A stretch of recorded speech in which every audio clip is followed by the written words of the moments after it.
Praise the Lord. സ്നേഹമുള്ളവരെ, ദൈവത്തിൻ്റെ വചനങ്ങൾക്ക് നമ്മെ വിശുദ്ധീകരിക്കാൻ കഴിയും.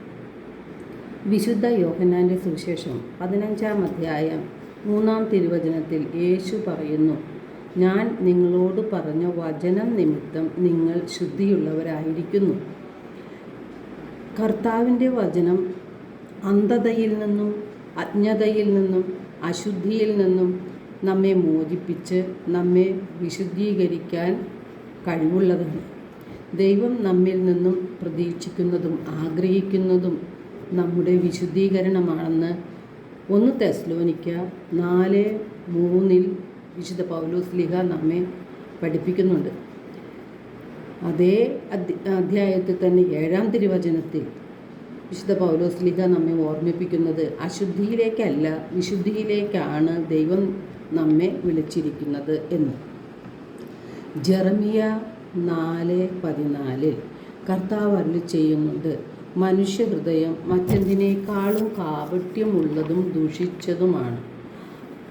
അതുകൊണ്ടാണ് നിങ്ങളുടെ ഹൃദയത്തിൽ നിന്ന് ദുഷ്ടത കഴുകിക്കളയുക, എന്നാൽ നിങ്ങൾ രക്ഷപ്പെടും എന്ന് ജെറമിയ പ്രവാചകനിലൂടെ കർത്താവ് അരുളി ചെയ്തത്. നമ്മുടെ ഹൃദയം കാണുന്ന കർത്താവ് നമ്മുടെ ഹൃദയത്തിൻ്റെ അവസ്ഥ മനസ്സിലാക്കുന്നുണ്ട്. നമ്മുടെ ഹൃദയത്തിൽ വാശിയും വൈരാഗ്യവും പ്രതികാര ചിന്തയും അതുപോലെ ക്ഷമിക്കാൻ പറ്റാത്ത അവസ്ഥയും വിദ്വേഷവും എല്ലാം പുലർത്തിക്കൊണ്ട് അല്ലെങ്കിൽ അവയെല്ലാം സൂക്ഷിച്ചുകൊണ്ട് ബാഹ്യമായി നാം ഭക്തരാണെന്നും പള്ളിയിൽ പോകുവാനും അതുപോലെ ജപമാല ചൊല്ലാനുമൊക്കെ മുൻപിൽ നിൽക്കുകയും ചെയ്യുന്നത് കർത്താവ് കാണുന്നുണ്ട്. ആ കർത്താവാണ് പറയുന്നത്, നമ്മുടെ ഹൃദയത്തിൽ നിന്ന് ദുഷ്ടത കഴുകിക്കളയുക, എന്നാൽ മാത്രമേ നീ രക്ഷ പ്രാപിക്കുകയുള്ളൂ എന്ന്. ഇതിനായി നാം എന്താണ് ചെയ്യേണ്ടത്? വിശുദ്ധ യാക്കോബിൻ്റെ ലേഖനം 1-ാം അധ്യായം 21 തിരുവചനം പറയുന്നുണ്ട്, ആകയാൽ എല്ലാ അശുദ്ധിയും വർദ്ധിച്ചു വരുന്ന തിന്മയും ഉപേക്ഷിച്ച് നിങ്ങളിൽ പാകിയിരിക്കുന്നതും നിങ്ങളുടെ ആത്മാക്കളെ രക്ഷിക്കാൻ കഴിവുള്ളതുമായ ജീവൻ്റെ വചനത്തെ വിനയപൂർവ്വം സ്വീകരിക്കുവിൻ എന്ന്. വചനം നാം ധാരാളം കേൾക്കുന്നുണ്ട്. നാം മനസ്സിലാക്കേണ്ടത്, വചനം കേൾക്കുക മാത്രം ചെയ്യുന്ന ആത്മവഞ്ചകരാകാതെ വചനം അനുവർത്തിക്കുന്നവരായി, വചനം ജീവിതത്തിൽ പ്രാവർത്തികമാക്കുന്നവരായിട്ട് നാം മാറണം. ആ സുവിശേഷമായി നാം മാറണം. നമുക്ക് നമ്മെ വേദനിപ്പിച്ചവരോട് ക്ഷമിക്കാൻ കഴിയണം, വിദ്വേഷം പുലർത്താതിരിക്കാൻ കഴിയണം, നന്മകൾ ചെയ്യുവാൻ നമുക്ക് സാധിക്കണം.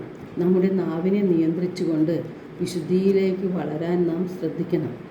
അപ്പോഴാണ് നാം ആത്മാവിനെ വഞ്ചിക്കാതെ ദൈവത്തിൽ ആശ്രയിച്ചുകൊണ്ട് ജീവിക്കുന്നവരായി മാറുകയുള്ളൂ. വചനം കേൾക്കുക മാത്രമേ ചെയ്യുന്നുള്ളെങ്കിൽ നമ്മുടെ ആത്മാവിനെ നാം അറിഞ്ഞോ അറിയാതെയോ നശിപ്പിക്കുകയാണ് ചെയ്യുന്നത്. ആത്മനാശത്തിലേക്ക് നയിക്കുന്ന എല്ലാ പ്രവർത്തനങ്ങളും ചിന്തകളും ഉപേക്ഷിച്ച് വചനം വായിക്കുകയും ധ്യാനിക്കുകയും അത് നമ്മുടെ ജീവിതത്തിൽ പ്രാവർത്തികമാക്കുകയും ചെയ്യുമ്പോഴാണ് ആത്മീയമായി നാം വളരുകയും വിശുദ്ധി പ്രാപിക്കുകയും ചെയ്യുന്നത്.